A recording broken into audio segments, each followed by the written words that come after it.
boys and girls, and I really do mean welcome back to the Sloppy Horror Podcast. Over the years, we've all become a family and learned a lot about one another. But how many of you know the story of how Ozark Mark and I got our start? To start this journey, we must travel to Ecuador, circa 2001. That's where Ozark and I started this dynamic duo. Both of us worked as stagehands for a local comedian named Arturo El Darko. We weren't rich, but Arturo gave us enough to survive. And looking back, those were some of my favorite years being alive. Well, that was until trouble found us.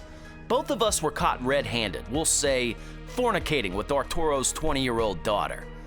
From that point, we were on the run, sleeping in boxcars, cargo ships, and really anything that moved until we reached our destination.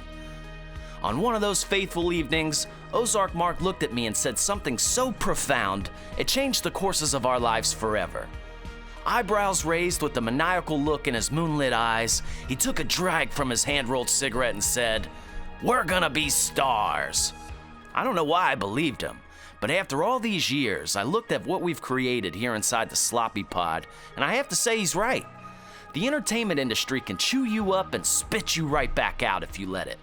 So for today's episode, we've decided to pick a film that tackles this very premise.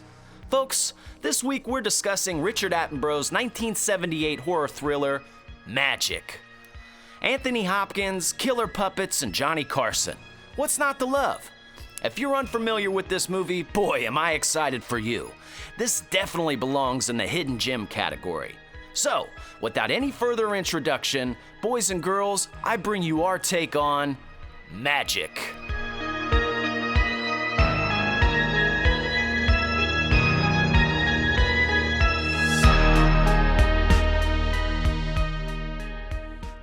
Boom! Welcome to the Sloppy Horror Podcast. I am your host and your scary movie companion, Christian Ramey. And back again for another week, clapping them cheeks, Mr. Ozark Mark.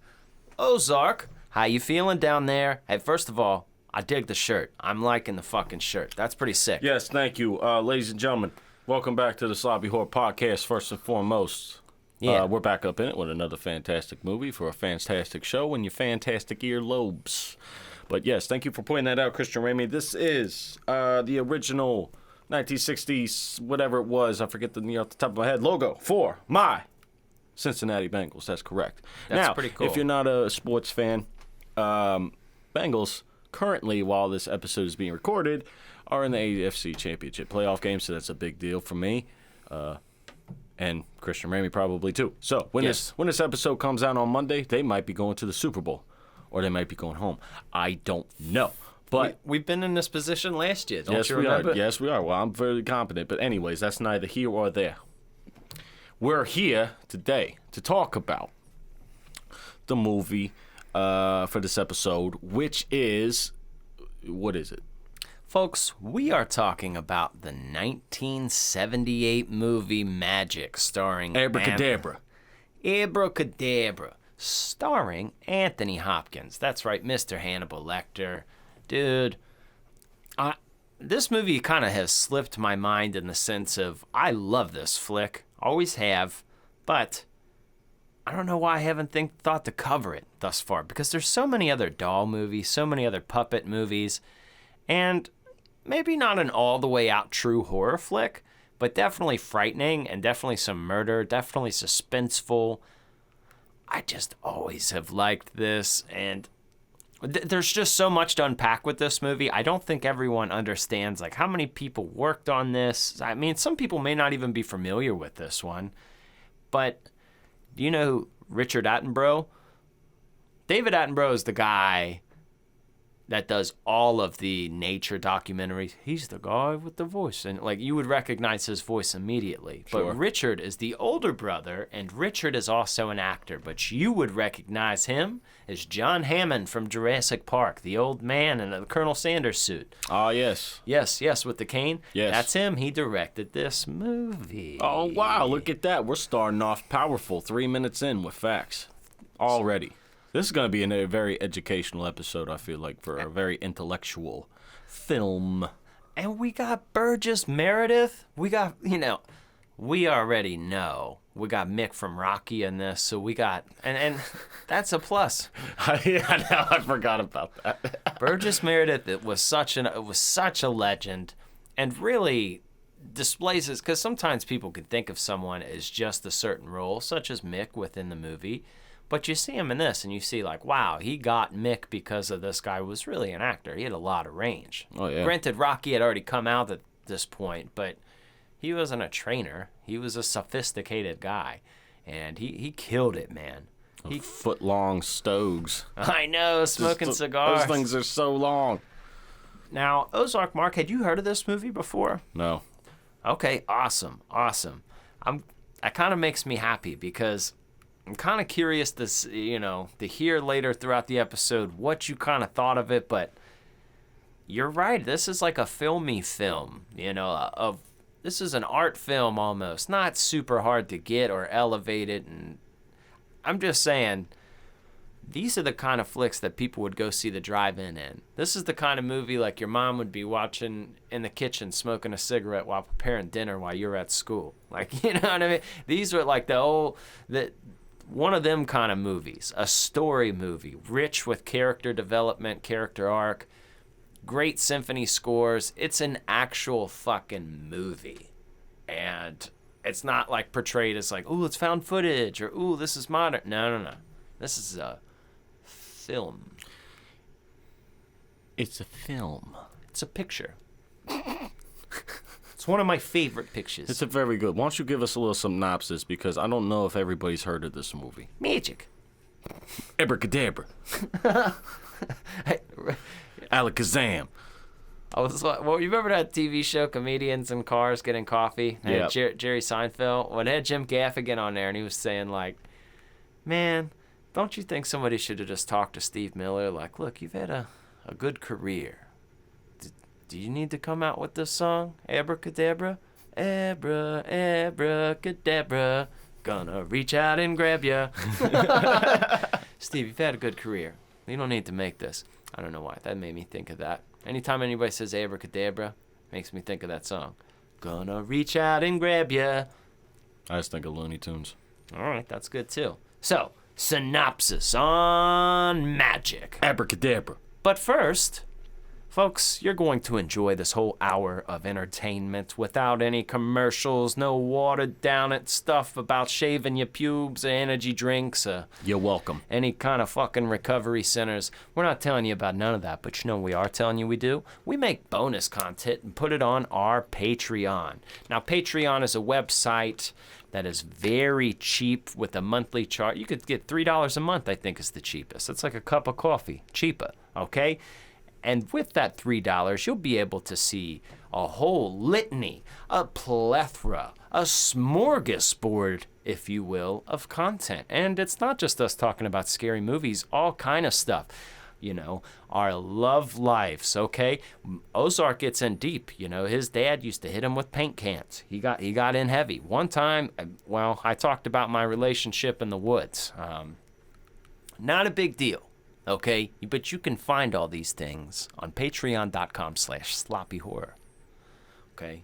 Go there. Yeah, we're not going to get into the relationship in the woods here. It's a good time. Yeah. Promise you.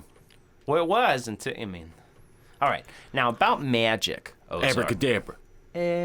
See, that's a sequence. Well, every time someone says magic, it's Tourette's. Goodbye.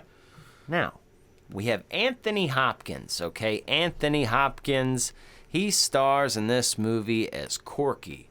And Corky, he's what you call a comedian, a magician kind of, an entertainer. He does card tricks, and he becomes a ventriloquist. But when he started his career, he wasn't doing so hot. But then he picked up a ventriloquist act with his little dummy that he calls Fats. And he became very successful. And Burgess Meredith is his manager, okay? It's like his agent. And in the movie, his name is Ben. And Ben kind of helps guide Corky in his career. He takes him from a nobody, pretty much, who's opening up bars, and he gets him onto Johnny Carson and talk shows. Big reason why I love this flick, probably. My love for Johnny Carson and those old talk shows. I love it. And what starts to happen throughout Corky's life is he starts to get a little bit nutty, and he can't really separate himself from his dummy. And his dummy Fats and him are one, and he starts to go crazy. But it starts to get to a point throughout the end of the movie where you start to question if Fats is real or if he's not. I mean, you kind of assume he's not, and you assume that Corky's losing his mind, but there are a few parts that make you raise your eyebrows, and it keeps you engaged the whole time. But I really think I can totally see how this story, this is a book written by William Goldman. Hold on, let me get clear. William Goldman. William Goldman. Yeah, he's wrote all kind of stuff. Everybody's familiar with his work. Sure. Now, I think the whole point of the principle, I can totally get it. As a person who watches old talk show, not like the recent ones, but like the old, 60s, 70s, 80s with Carson, Dick Cavett.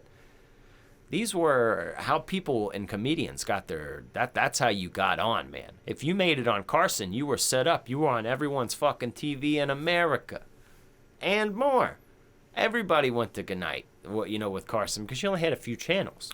It's like, compared to nowadays, it's like having millions of views on a YouTube video or something. Sure. Same premise for you kids that don't know what a television is. So, it kind of goes to his head a little bit. So, after he gets a little bit of fame, Ben, his agent, says, look, we're going to get you your own TV show, but you're going to have to do a couple things. You're going to have to go to a doctor, get, medical clearance. You're going to have to, talk with some people, yada, yada. And he's like, fuck that. I'm not going to the doctor. It's because he knew he was probably a little nutty.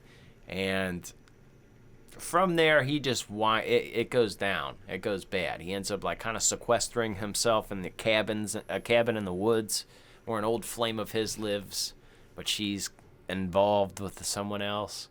So he kind of fucking kills him and his agent and himself, and it goes crazy. But it's a fun time. It's a fun movie. And if you want to sound real fun or you want to pull some cool points with somebody asking for a horror recommendation that's outside of the normal wheelhouse of regular ones, throw this one at them. Oh, have you seen Magic? And people be like, ooh, abracadabra. And they'll be like, no, I haven't seen that. No, I haven't seen it either. I was a little bit worried because last time we did a movie from the 70s, I watched it and I kind of fell asleep, dozing off halfway through it. Yeah. But that happens. Not because the movie's old, but just those older movies, they have a slower pace to them sometimes. This, however, it held my attention the whole time.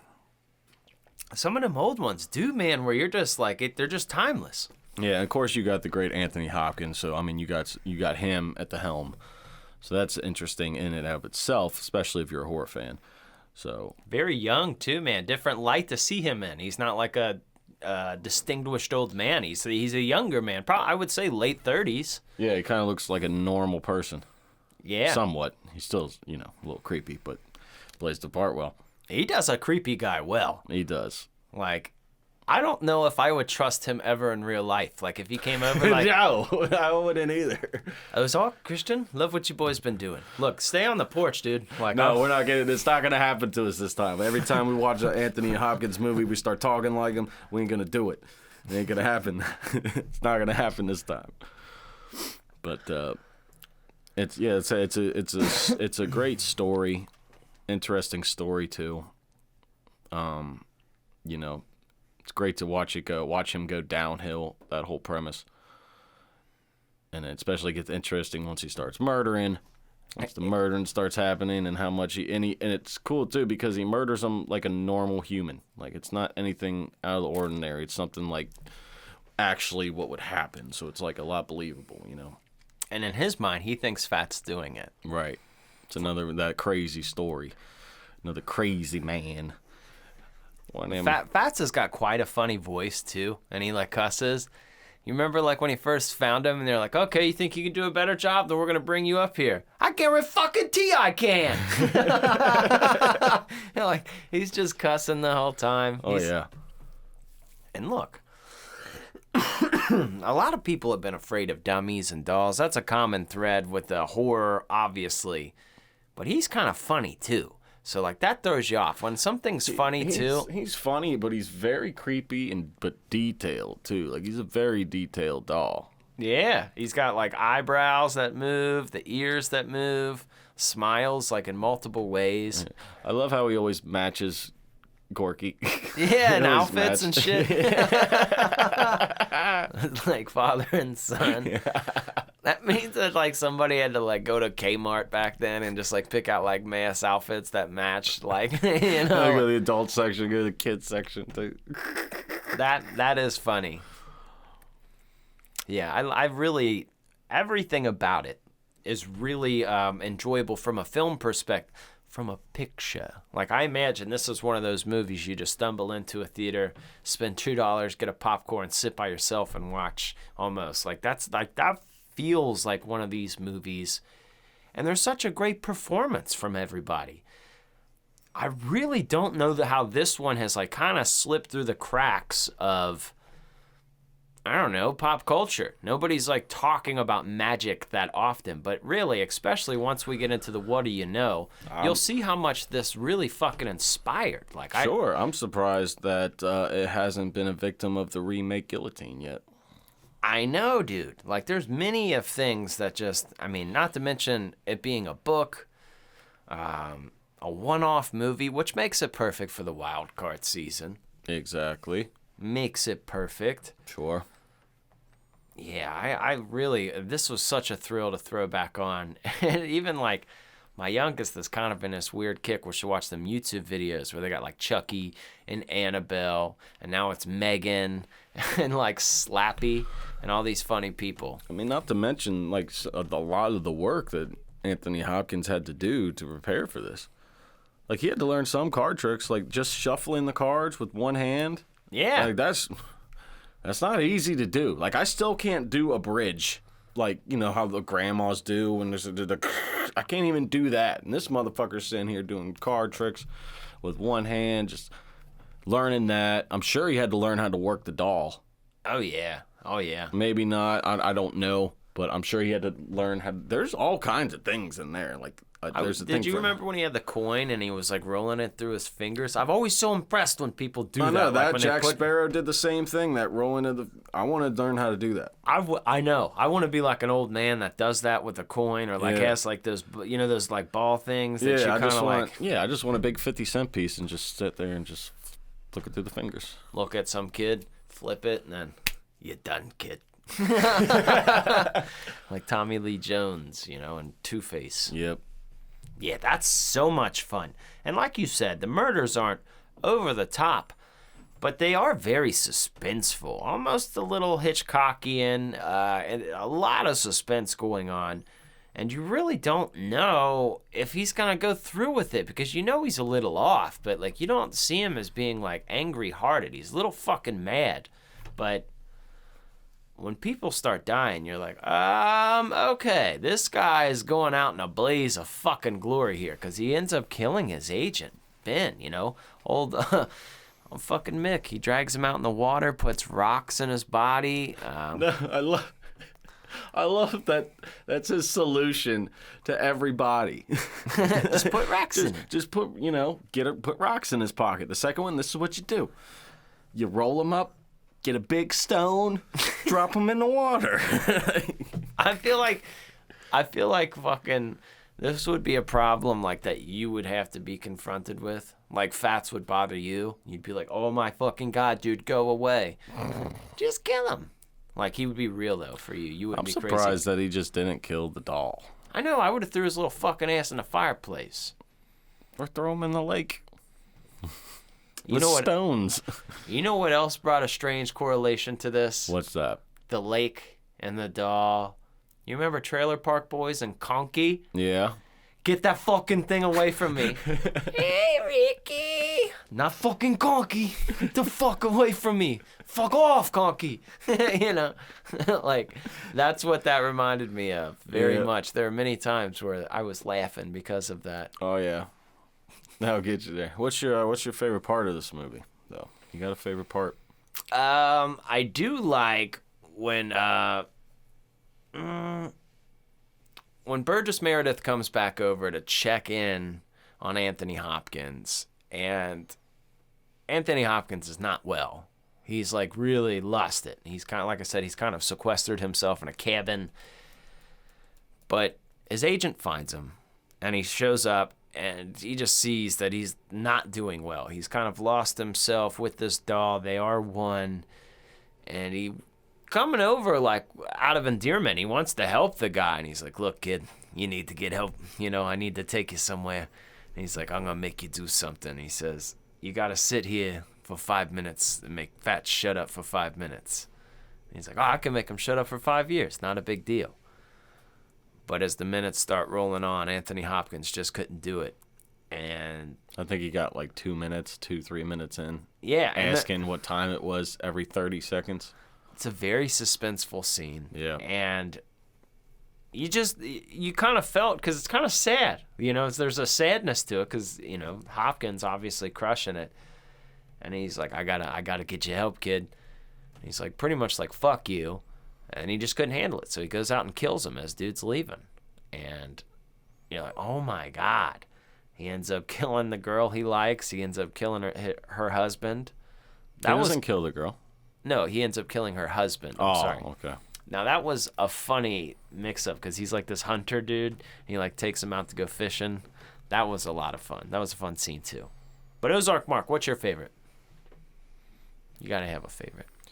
I like when he's just dragging Ben out in the water and they just have a shot of Fats in the window. Yes. It's super creepy. He's just like watching him go out in the lake. Staring. And of course he fails. I like how there's like a shitty harmonica played every time it shows his face too. Like, or like when they're banging in the room and they just cut to Fats just sitting on the chair listening. Just watching. Yeah, he's a little like, weirdo, man. Beating his little Woody.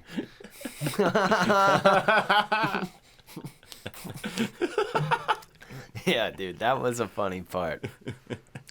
I do love going back because sometimes you'll have this thing where, you know, where there's like, Ozark, I was born in 89. What, I think you were born 90, 91, somewhere in that. 91, yeah. Okay, so there's certain actors that we grew up with that were always old. For example, say like Chevy Chase, all right? Christmas Vacation came out before we were born, a couple years before we were born. And he was like 50 in that, right? Like he's a regular dad. And he just got older. He's always been old to us. But when you can go back and throw on an old movie where he's got a full head of fucking hair and you're like, oh, like this is how they got to there. Like you didn't realize like what we saw was the later part of their career. And a lot of people are really like that. Even the dad from Beethoven, Charles Grodin. You guys ever want a good laugh? Just type in Charles Grodin on YouTube. It's Charles Grodin talk show.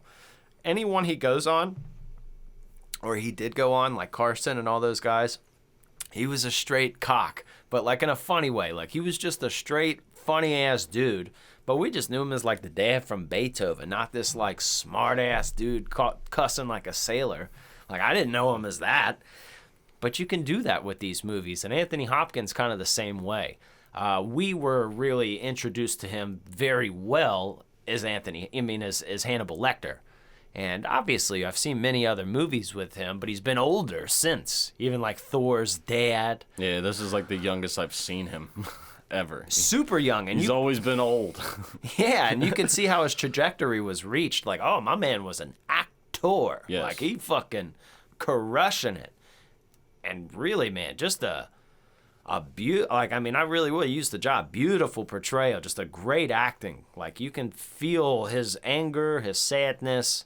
And sometimes you get, like, actors now who can nail the roles well, and they're, like, attractive. But, like, he made you kind of feel. Like, he made me anxious watching this whole thing. I'm like, fuck, dude, just calm down. It's going to be all right. You wanted to hug him through the screen. Like, it's all right, man. You're okay. Just chill out, dude.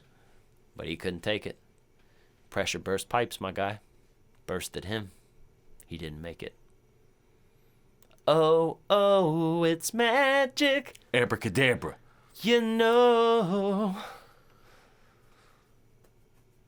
That was a good song. It was a good song. I'm sorry. I like both of those songs. I have an itch on my back. Look, dude. Yeah, there's something taking over your body. I'm telling you, the best invention in the world, back scratcher. I need to get one. I used to have one. I need to get one again. I just sometimes have to pull the method like a bear, and I just come up to like a corner. You gotta do the back scratch that way. Oh yeah. Sometimes it's nice. That's a good method. This is a good method. Now, I do think there should be something said here too about ventriloquism, because it's kind of a cool art, kind of creepy, but definitely very talented. If you were to like just pretend that you were doing it, it's hard to do. It's hard to do. It is really hard to do. Hey, Ozark, I'm down here hanging out with you. Like, I don't know. That's just fucking weird. It is really hard to do. I don't know if I can do it either. I think I'm talking a little bit, but you never know how it fucking goes, really. You know what I mean? Some of them people are and it's nuts. the fact that you got to do it different. They do it in a completely different voice. Now, it's kind of easy to do it in your voice with your lips cracked a little bit. When you get to certain letters, you might get a little twitch. But to do it in a completely different voice, that's rough. hard. That's hard. And then when you're arguing back and forth with said thing, that's a talent. That's fun.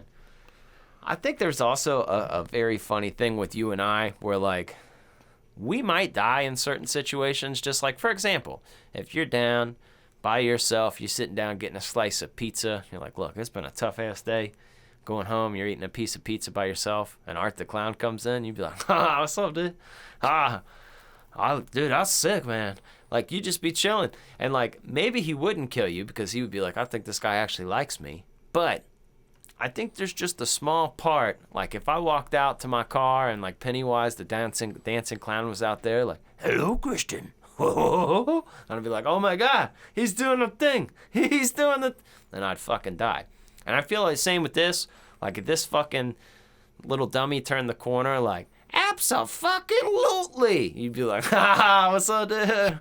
Hey, he said the thing. You know, there are certain things I would just get trapped in, and it's not fair. And especially clowns. I like clowns. If a clown's evil, I'm probably going to be fucked because I'm going to like him. Yeah. Like, he's cool, man. His mouth opens up and rips my head off. How you guys fit in? How all you guys fit in that car? No, I like that. I like that now. I want somebody's shoes, you know. But they could read you're not lying. You're not patronizing them. You'd be realistic. But I feel the same way, you know.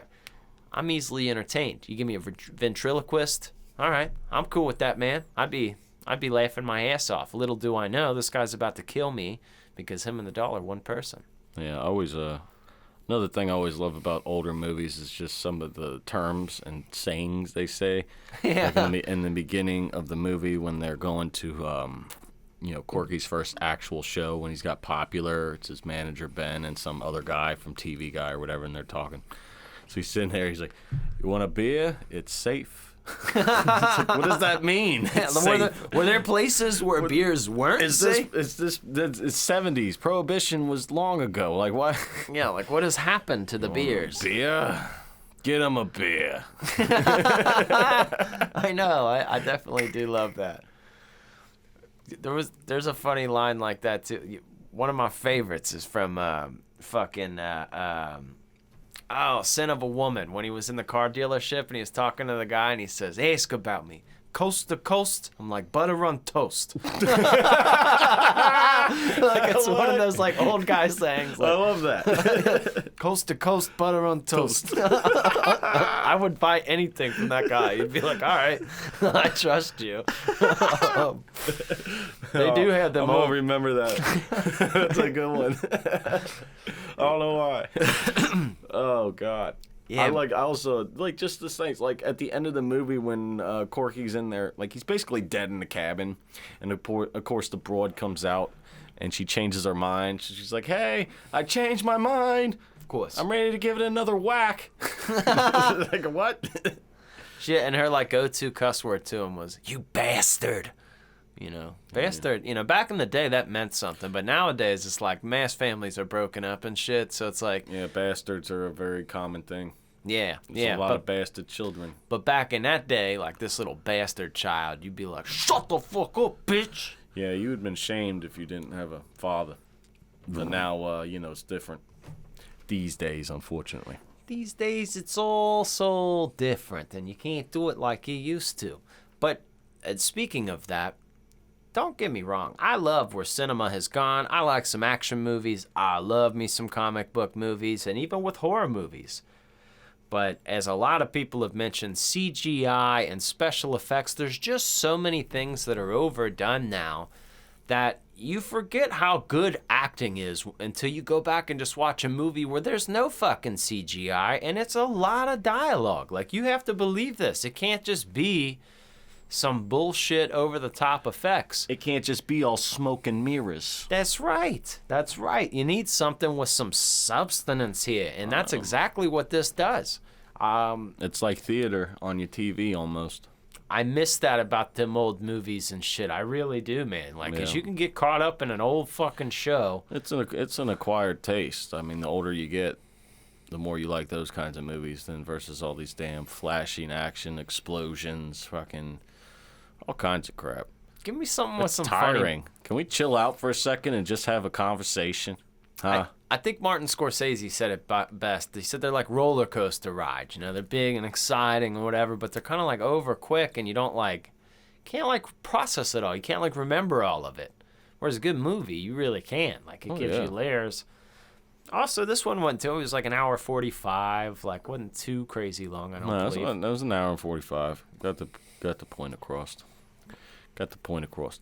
Now, why don't we go across dimensions to another dimension, another realm, and figure out more things about this movie? Let's go.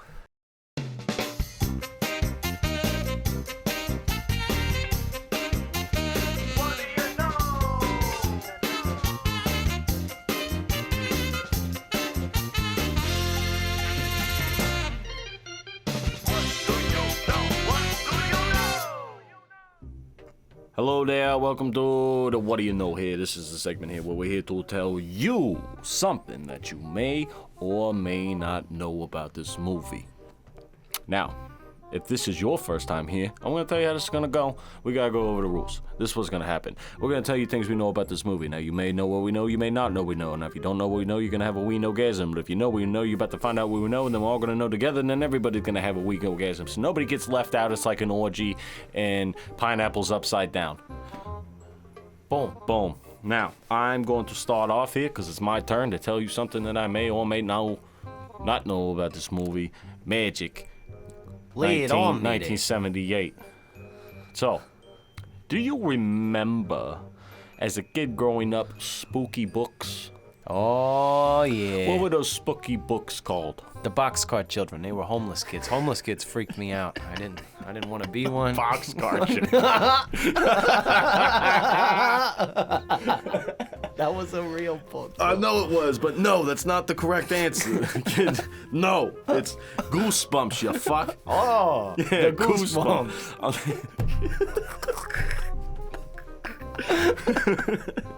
Goosebumps. Now, do you remember a character in Goosebumps? That was a dummy. Oh, he was slappy. He was fucking slappy. scary. Now, if you're looking here visually on the camera here on YouTube, you'll see it's a picture from, Night of the Living Dummy. This inspired R.L. Stine to make this character. He looks just like him. He does. So here we go. Boom. That's where it came from. That's where it branched off from. That's slappy. All the kids are watching him on YouTube now. There you go. Yeah, you know what I mean? It's full circle. Now, I got a little fun thing for you here. Okay. Now, comedian, legendary actor, Gene Wilder, okay? You might recognize him from Wonka's Willy's Chocolate Factory. He was, Wonka Willy. Okay. The Willy Wonka. Got it. That's who he was. Sure. He did that funny one with Richard Pryor, the hear no evil, see no evil. One was deaf, one was blind. That one was funny. Okay. Yeah. Anyways, originally, everyone wanted him to play the character of Corky. But the producer, Joseph Levine, he says, no. We can't have this. Because nobody's going to take the character serious in his mental breakdown. Everybody's going to laugh. Everybody's going to see it as an all-the-way comedy. And no one's going to take the serious tone of the film correctly. So I'm kind of happy they did that because, Anthony Hopkins, like we were saying, he seems crazy. You almost feel bad for the fucking guy. It's not one of those crazies where you're like, fuck this guy, throw him away, you piece of shit. You're kind of like, oh, this guy needs a fucking hug. Yeah, you want him to get better. You want him to go in there, get laid by the redhead, and throw the dummy in the water. That's exactly what you want. Yeah, but it don't happen exactly like that. But that's cool. Hey, speaking of that, I got another fact for your ass here. Lay it on us. I usually don't have that many facts, but there's so many facts here I gotta tell you. Now, Anthony Hopkins was so into this movie, he practiced ventriloquism and card tricks. That makes sense because he did it good. He did it really good, and that ain't no stunt double. That's actually him doing it most of the time. So, what an effort to put in. I'm glad he takes it seriously. Yeah, man. Makes for such a greater movie. Yeah, it almost seemed like a skill that he had, pretense, but that's cool, man. And now it's a skill he has forever. Yeah. You got to learn how to do card tricks and ventriloquism for your job? That's pretty fucking cool. I want to do that shit. Yeah, I know, but unfortunately my job does not require that. No, not yet. No. Maybe it will one day. Now, you know what's weird? Now, I mentioned a moment ago that Gene Wilder could have been Corky, but did you know, at one point, Steven Spielberg was slotted to direct this movie, and he was going to have a young Robert De Niro play the role of Corky. That would have been scary. Corky. after Yo. I think a young Robert De Niro would have done a good job too, but Anthony Hopkins to me fits it better. I've had enough of you. Yeah, he'd be yelling at the door. You shut up, you. Fucking door. Yeah, now that would have been funny. I think the doll would have been a lot funnier. Looked like Robert De Niro though. That would have been a Robert De Niro ventriloquist dummy doll. I would have laughed. It probably would have been funnier than a Gene Wilder movie. Yeah, absolutely, absolutely. So that's a lot of facts. That is a lot of facts. That's an overload. I mean, you might need to take a break after that one. So come back later after you wipe up and clean your browser history. Yeah. All right, we gotta go. We gotta go now. See ya. Ozark Mark. Now, there's been many theories made about this movie Magic, and obviously, for the most part, I think it's come to a conclusion that everybody thinks that Anthony Hopkins is crazy. But there is, like, two parts within this movie where there are movements from the fucking door when he's not being manned by Corky. Okay? Now, we don't know if we're seeing through Corky's point of view, and we see his eyes move just because Corky sees his eyes move, and he's not right. Yeah. But there are two parts where there are slight movements of eyes when he's not. It's right when his agent first shows up, and then there's another part later when he's on the couch and his eyes move, but he's not being manned. Anthony Hopkins is standing up. So, did you interpret it as the doll was real or he was nuts? I thought that the doll was real for a second because I thought that's what they were going for. But ultimately, it's because he's nuts. Like, He's not right. No, it's an inanimate object. Like, but I did see the movements. At first, I thought when he kills her husband, and it looks like Corky's just doing it. Not Corky. Fats is doing it. But then you see like Corky come up all sweating, like he pops out from behind him. It's like, okay. I thought it was gonna get ridiculous, like the doll's alive and stabbing him. Stop it now. Stop it now. I was like, I might have been out after that, but then I see him behind it. I was like, okay, now we're back on the train tracks here and we're going. Yeah, he had to use But I did like those little slight movements to cause a little confusion. If you're paying attention, a lot of people might have missed that, but I did see that. That is fun though. It's because it keeps you into the very end, and I'm not saying it ends happy, but it's a fun story you'll remember. But really, if you really look at the crux of it, I think it's somebody who gets lost in showbiz and can't handle the pressure, and then just collapses due to the pressure, not with drugs, but literally just through insanity. Like, that's it's kind of nuts. And I don't know, man. I really do recommend for people too. I mean, I know some people are aware of like that Pluto TV, but there's some cool old channels on there that Johnny Carson, man, you put it on, you'll just see some of the best interviews. Like we said, maybe not from like, you don't even have to watch a movie from somebody when they're younger. So like you could just find these old interviews. You know, you might see, you might be watching a Johnny Carson, put it on there, and all of a sudden it's like a 31-year-old Dan Aykroyd, and you're like, oh fuck, dude, like you were young and fun once. Like you were like, that's how you became you. Like that's how like you weren't just like an old man always. I think that's really cool to see some of that, and I just think that's also fun to see how somebody aimed for that goal, because now that's not really a thing. Now you don't have to be signed by an agent or a record label company to like become big. You can be Justin Bieber and blow up on YouTube, and like you can make your own audience. And nowadays, if you've got enough clout to sign on to a record label or to a company, you should do your own shit. You know, like for example, like if our show was at a point where we're making millions of dollars a year, what point would we need to sign with anybody? There would be no, we've already done that. But back in the days, that used to just be the way it was. And it's just kind of interesting to see that structure.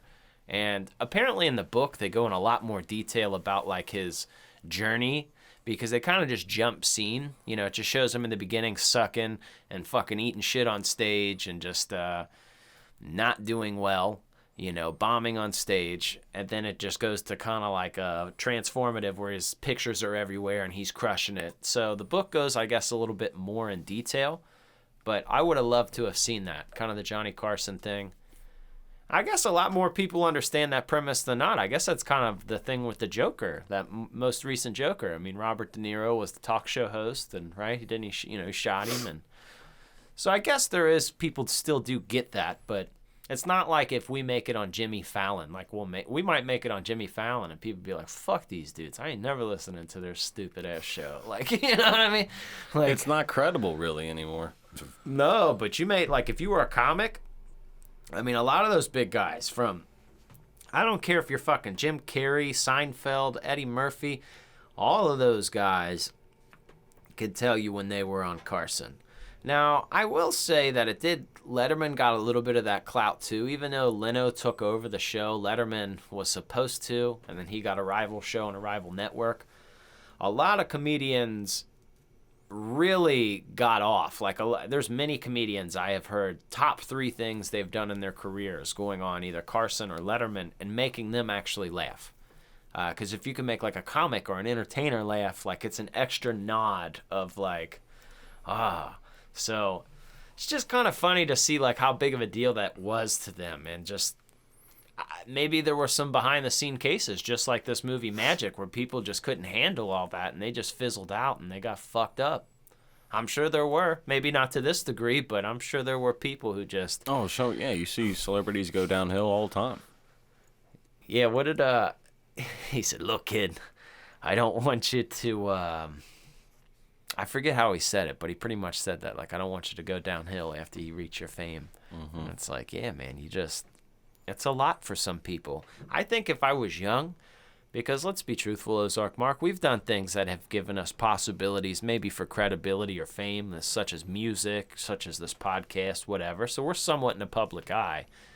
I think if I would have made it when I was 21, I would have fucking died. Like, it just would not have been, I was not mature or just smart enough to be able to handle that. Now, I feel like if I got $1 billion, I'd almost maybe do less. I'd be like, oh my God, like, I don't want to fuck any of this up.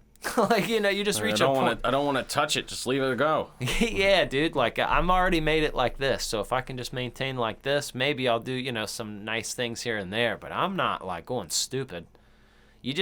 I'm glad I've matured.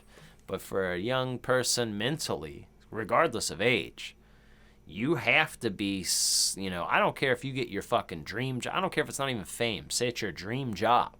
Yeah, like, I want this job. I've thought of it my whole life. If you're not right in your mind and your spirit and shit, you can get that job and you'll fuck it up. You need to be mature enough to be able to handle your situation when it comes to you. And I think it's just like a prime example. Your Kurt Cobain kind of thing, Mm-hmm. People that just burnt out. 100%. Didn't fade away. It's a lot of responsibility. Some people can't handle it. Some people aren't right for it. Some people don't have the discipline to do things the right way. Nope, they don't. So it's kind of a deeper flick than it even, I mean, I don't know. It's kind of a deep story. I wouldn't say it's a comedy. Well, there's a lot more to it than when you think about it than what it's perceived as just by looking at it. So you got to, it's one of those things. I'd almost, put this as a drama thriller. Yeah. Horror, drama, horror thriller. I don't know. Drama, thriller, horror. Definitely suspenseful. Mm-hmm. One of them suckers that keeps you on the edge of your seat because the story still holds up. I mean, I don't know. You've just seen it for the first time in 2023. Mm-hmm. I'm sure, like, scene by scene, you weren't predicting it all. Like, I don't think you probably predict. Some movies nowadays really will piss you off because it's like, dude, not only is this not an original story, but, like, I just know it's going to happen. Yeah. Like, I just know, and, like, some people need that. They I don't want that. I want to be wowed. I want at the end you're like, oh my fucking God, dude. Yeah, I didn't expect Fred's body to be washed up on shore. I didn't expect him I didn't expect him to kill himself. Yeah. But he did. It's really hard to stab yourself. I feel like that would be very hard to do, unless you were nuts. Yeah, dude. And especially that's a slow bleed out, bro. Yeah, like in the stomach. like stab both your femoral arteries and then your neck. Like you're going out in 30 seconds. I know. You did the stomach. Fucking weirdo. Dumbass. So I have here a button. I'm going to push it, and we're going to go through another portal to a different realm in a different world and rate this movie. Sloppy horror rating, baby, yeah! Baby, yeah!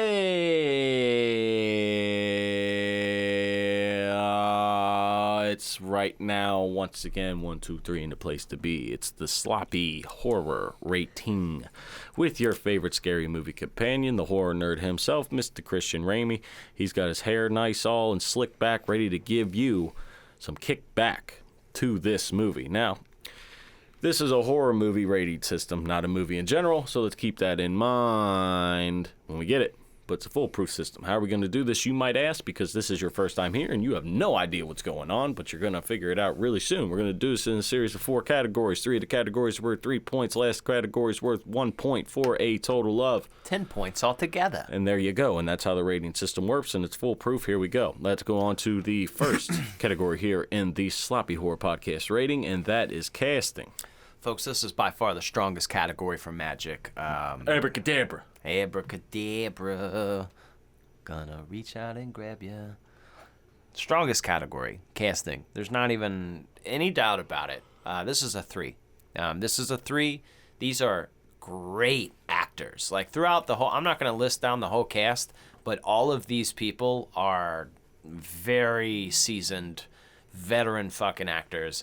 And not only that, you're not dealing with a bunch of CGI and a bunch of fucking flashy scenes. Like, you are dealing with a lot of talking, and it's all very believable. So, by far the strongest category for magic, 3 points. And there you got it. For 3! Mm-hmm. So that is 3 out of 10 so far here on the Sloppy Horror Podcast rating. Let's get into the second category here in the Sloppy Horror Podcast rating, and that is kills.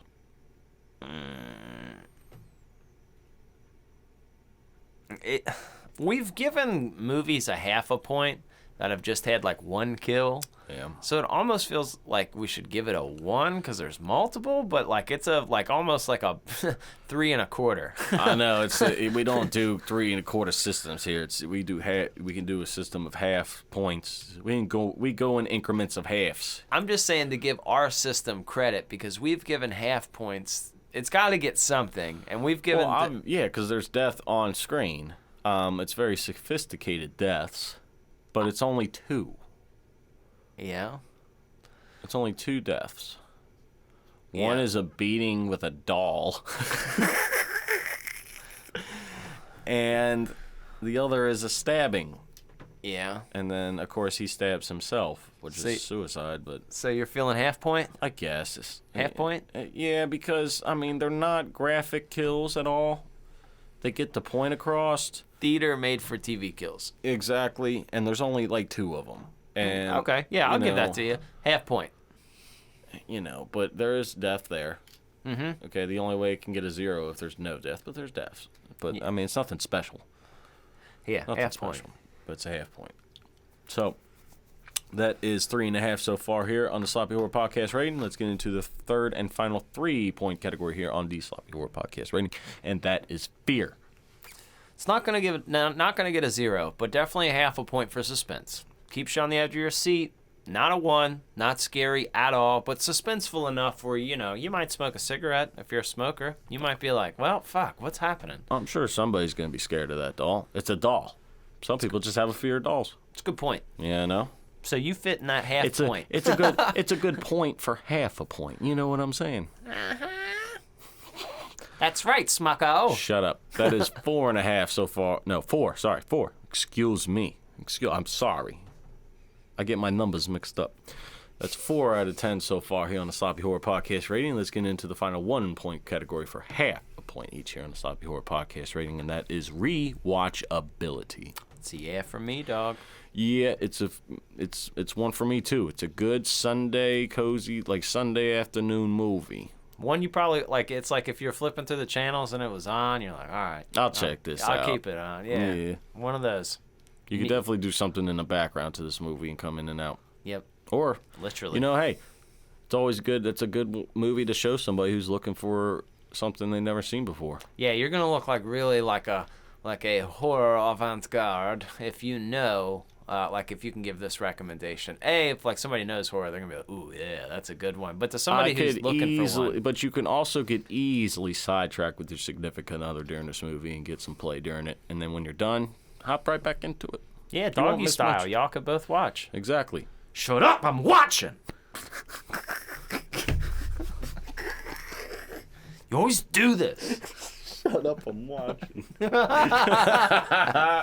I can't hear him. So that is a total of 5 out of 10 for Magic That's really fair. here on the Sloppy Horror Podcast rating. No,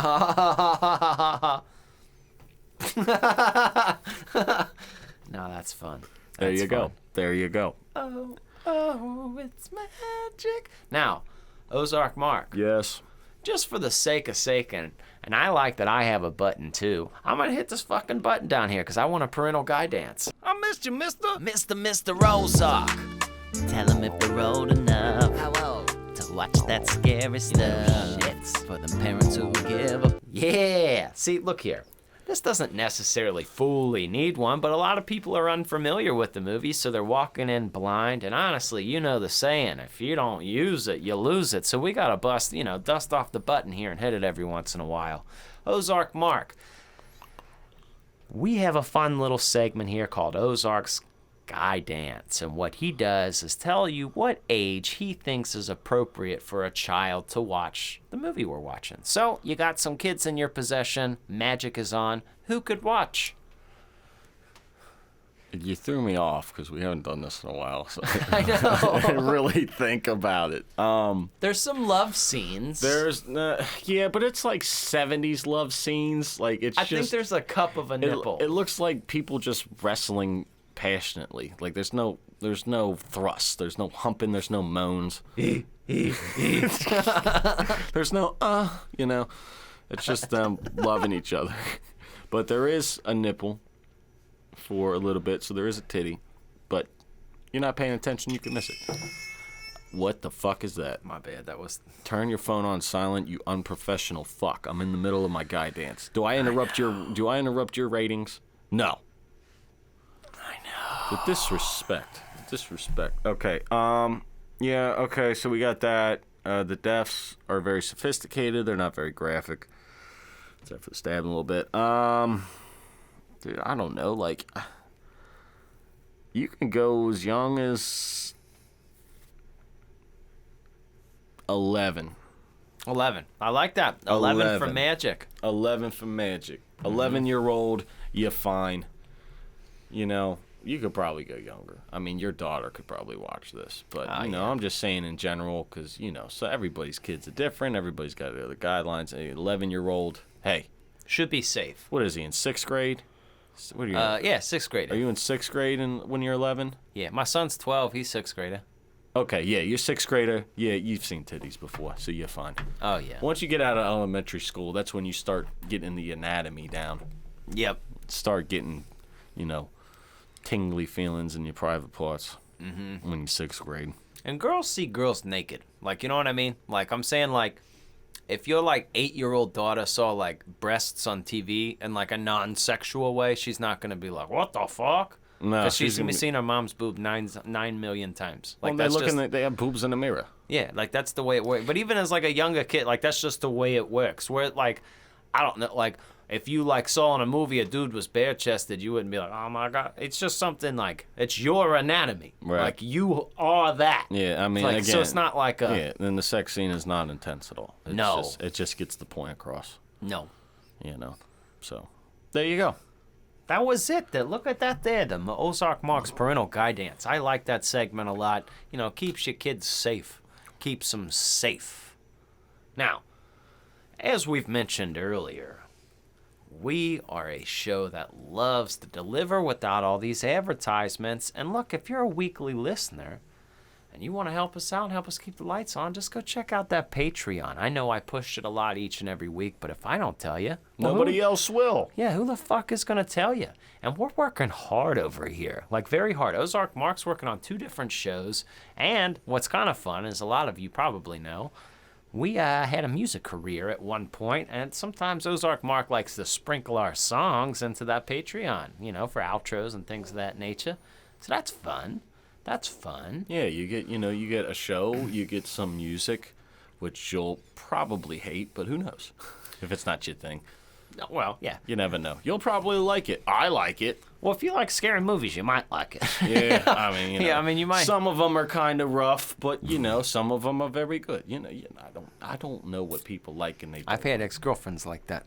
Yeah, Some of them kind of rough. Some of them, yeah, it's like sandpaper down there. What's going on? What's going on with the shaving here? It's like, stubble down here. I feel like I've got fiberglass around the base of my cock here. What's going on? Did you, shave 2 days ago? Did you shave today? I don't know what the recipe is, but something's going on with your fur burger that's not agreeing with me. It's like a dried up tomato. What's going on down here? Sun-dried tomato. Either grow it out or shave it clean. I mean, you got to be close or all the way. I can't have, in between here, you're causing an Indian burn. If you grow it out, at least use conditioner. Oh, that's a good point. Yeah, trying to have it at least smooth. Yeah.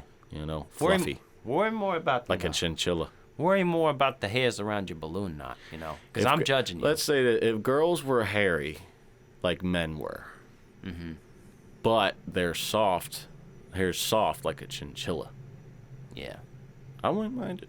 Yeah. Oh, yeah. I'm disgusting. I don't care. I don't care. Like you know what I mean? If there's, I have hair in places I don't want. I've got hair and it's everywhere. You get older, you just turn into a werewolf. It just shows up everywhere. It's just everywhere, especially when you're wet. Oh, Ozark, I know you got it too, because you got you got facial hair. When your nose hair grows into your mustache hair, and then your eye just starts watering, you're like, what the fuck is going on here? Oh, I know. Like, or when just when one. when you try and pick a hard booger and it pulls a hair out too, you're like, ah. Oh, you get the hot tear. Yes. Ow. My ear hair's getting long too, man. Sometimes I forget to trim that. I'm like, oh my god, like somebody who looks at me and sees it, like, because they get out to like a good 2-inch long hair in my ear. And you got to deal with the eyebrows. I mean, I'll look like Chrissy from The Sopranos. I'll just have like one. Yeah. I just have one eyebrow, and it might connect to my beard at one point. I don't know. I don't pluck. I trim. I don't pluck. I don't do the plucking thing. I use fire. Yeah, you got to pluck, get that stuff out of there. It's just the way it works. You got to get it out of there. Yeah, you're going to turn into a fucking werewolf, I remember seeing, like, my old man, he'd have hairs come over his shirt, like they'd come over the buttons, and I was like, I don't want that to happen. Now, it starts to happen. Yeah. What the fuck? It does start to happen. So that's unfair. It's unfair. You make fun of old people, guess what? You become old. You become old. It's not fair. Wow, I guess we shouldn't have made fun of old people, then we wouldn't have been old. Yeah. Damn. My back hurts. I must have slept funny. You slept funny? What do you sleep funny? No, but that's already happened to me. You slept funny? Yes. Like you That's were a real- resting. Like, what do you mean? I've hurt myself resting before. Yeah, I know. It feels like so unaccomplished. Oh, Like, this is gonna be a long 3 days. I'll tell you, when you wake up and you hurt yourself resting, you just all your confidence is out the window. Like you fucked, like you suck. Just give it up. Just the pain in your Just neck. give You're up. like, Yeah, just give up. Like you fucked up sleeping. Like that's how do you do that? I can't believe I've done this. Well, boys and girls, another Wildcard episode in the books. We are almost getting to a deck of Wildcards. So we just have a few episodes left in the season, I believe. I don't know what episode of this season is This in the is season. like 8 or 9. 8 or 9. This is 8 or 9. We got one episode left. If it's 9, Yeah, I know. you need to start paying attention I know. because I have no idea where we are in this section. I want to say this is 9. Really? Mm-hmm. Damn. Oh, I'm sorry. No, I want to say this is 8. Okay, that makes more sense. Uh-huh. So we got 2 episodes left here in the Wild Card season, and then we're off to another season. Ooh. Honestly, too, I was thinking we got a couple little bonus ideas that we might throw out there, a couple little bonus episodes, maybe some collaboration idea. We've had some thoughts. And Ozark Mark, he's literally put my ball sack in a vice grip, and he's been hitting it with a hammer talking about merchandise and telling me if I don't get it, he's going to kill my family. And I'm going to be really honest with you. I love my family, and I don't want them to die. So until we get this merchandise taken care of, I'm worried about my ball sack and my family. And Ozark Mark is just, he's like a fucking shark in the water right now. And he's been on top of it because starting off the game, we had some issues with merchandise. Like, it was just hard. Our distributor wasn't in the same state we were in. But Ozark Mark is really on top of it. And he's just saying there's good things to come. And hopefully so, because I want my family to live. So don't, Well, we'll see if they're alive next week. Until then, we'll see you next week. watch magic. Abracadabra.